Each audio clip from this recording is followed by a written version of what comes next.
concentrate on flash. Why do you need flash photography? Is there any benefit of having off-camera flash? And should you spend a bit of money to buy yourself a flash to help your photographs be even better? Well, today we're going to cover that and give you 5 reasons to use off-camera flash. And we're going to break this down into a way that helps you to make the best of this. We don't want you spending loads of money if you don't need to.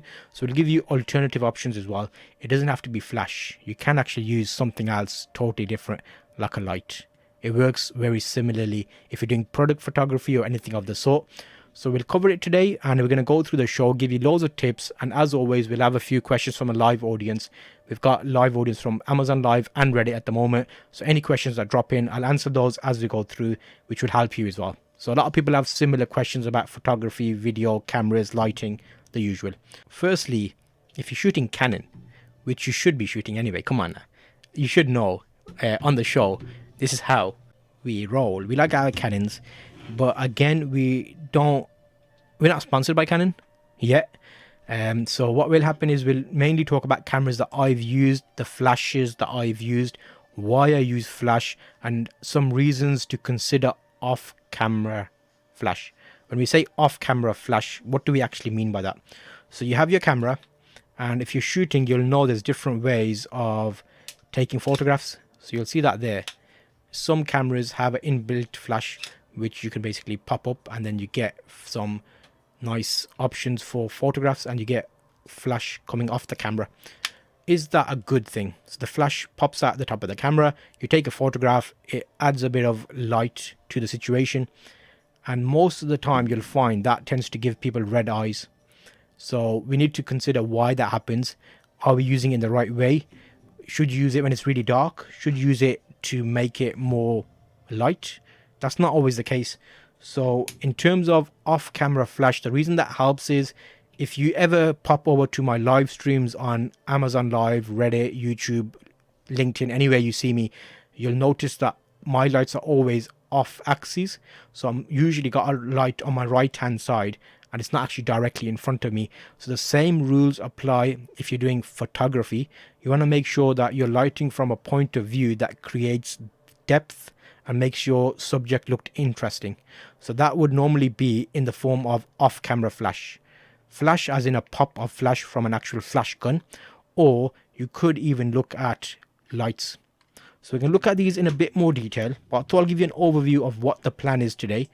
And of course, as always, we're going to be making this in a dual purpose. So let me bring up my options to be able to show you multiple screens so we can see everything I'm talking about. I've just started my auto selection, which should loop in as we go through, and you'll see screens. So we have got the Canon speed light. So you can see, if you scroll down, you will see our live stream just here with the information that you would need to ask questions. You simply click on the video and you can ask questions, and you can see all the items featured on the left hand side that we're talking about today. So let's close that and continue with today's item of $45 you're saving there. So you're not going to pay $300 for that today. You're going to pay $254.96 because you're saving 15% on that Canon flash. That is a solid option for you as a beginner option for getting into off-camera flash photography. Now, this would be something that I would pair up with a nice triggering system, wireless triggering system. We'll look at that a bit later in the show. And it is a best deal, so you can see that they're popping up with a good price. So what do you need to keep an eye on when you're looking at flashes? Well, there's a couple of things. The sync speed is going to be quite important because that lets you know how high you can go in your shutter speed before you need to start worrying about lag and the flash firing before you've taken your photo.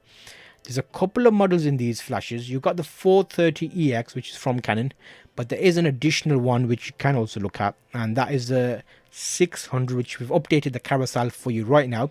So you'll see that show up, which will be a bigger size. So let's just whack this there. So you've got something as a visual.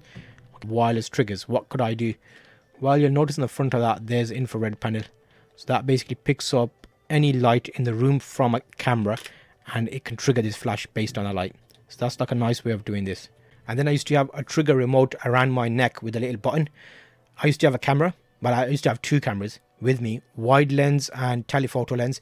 So then I've got the telephoto as the model's coming down. When they get close enough, the wide lens, and then I've got the trigger system on my neck, which I used to press a button on. I used to get a third shot. So as a one-man band, I was getting three different types of photographs, two similar focal area, different focal lengths of the same model, and then the wide option from a different angle. So it looked like, wait a minute, how did that guy take three different photos and he's only there alone? So it's like giving you extra options for triggering flashes if the venue allows it. But if you got a press pass and you know what you're doing, I normally always get them. And you can just go and do what you want to do. Whereas other people are limited where they can't use flash or some specific rule. But if you do it in a way that it does not distract the videographer, because they're doing videos at the time as well, and using diffusion boxes, and it's not like a harsh light and you're just blinding people. Diffusion is the main key, and it's like a nice soft light. And it's like you've got like a big curtain of light, like an open window kind of area.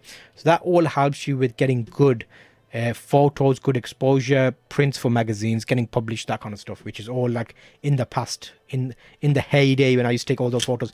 But now I have resigned more to creating online content and helping online creators get to their journey. So it's probably mostly YouTube content creators, online businesses that want to probably take photos of products, where you want to take good photographs if you're not going to pay for a photographer or hire someone. That's where you want to get yourself some flash, and that would help you immensely.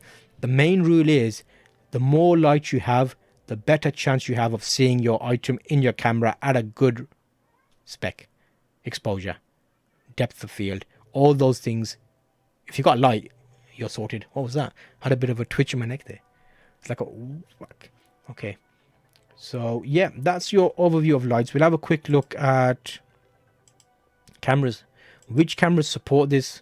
Well, it depends on the camera you've got, but providing you got a hot shoe on the top of your camera, you've got these little things in here. You can see that little terminals. Those help you to get contact between the flash, because that has terminals at the bottom as well, and that's how it communicates through the camera. So it lets it know that, okay, the camera's been shutter released, and then automatically releases that there. And you've got your locking system on here, so it stays on top of your camera body so it doesn't drop off. But all of these things are additional things, probably the next step in photography. So if you've taken loads of photographs and you're getting to the next stage where you're going to get a bit more quality photos, and starting to get off-camera flash will be really good for you, and working that into your routine. So how are we doing there? That's all right. That's like an overview today of flashes. I'll give you a few more tips around using off-camera flash and why it can be advantageous for you. So the ability to eventually illuminate the subject and evenly illuminate it is very important, and that kind of helps you in that journey when you're using loads of flash and filling your area with good light. And I think that's kind of the main reason. With flash, you get this extra pop of light, and you can expose for your background. So if you're taking photographs and you're noticing the camera auto exposes for the scenery, but the people in the photo are like a bit darker, they're like underexposed, that's where you want a bit of pop light, where you basically expose the background and make that look right. When I say expose the background, I mean use the background to meter your camera, so everything in the background looks right, not too dark, not too bright. And you've got your clouds in the photo, for example, and then anybody in the shot, your flash fills that color in, gives extra color to make everything evenly lit. That's like a big plus on that. You can also control the direction of light, because you can obviously send like a little beam of light into certain spots of the picture. You're controlling the quality, because you got light of a good quality, even color, not like different hues or anything.